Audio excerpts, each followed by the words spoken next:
of Delta State have differed on the custom largely in the East, which forbids a female child from inheritance.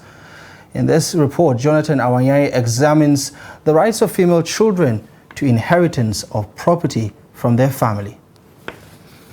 Even though the Supreme Court had long laid to rest the eligibility of female offspring to partake in the sharing of their family property in a landmark judgment, to some residents of Delta State, women should not be given the same rights of inheritance as their male counterparts. They argue that it is not ideal for women, particularly the married ones, to come back to share her father's property with the sons. Man have equal rights.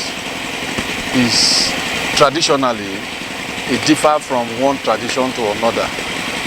And in our tradition here, the man have more right on the property than the woman.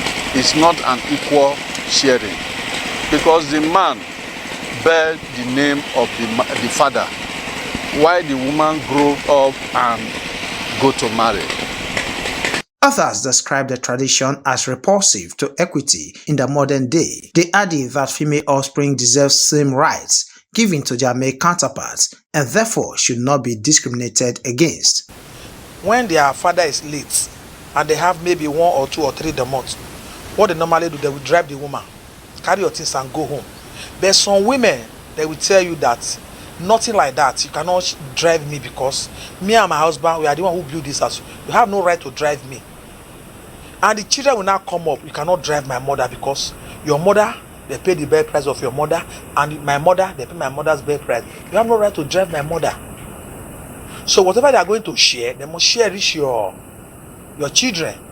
According to Barrister Andrew Ako, the Supreme Court decision settled beyond all doubts the fundamental right of a female to participate in the inheritance of her deceased father's estate. Customary practice and tradition exhibiting or prohibiting female gender from inheriting the estate of their parents, of their deceased parents, is repugnant to natural justice, equity, and good conscience.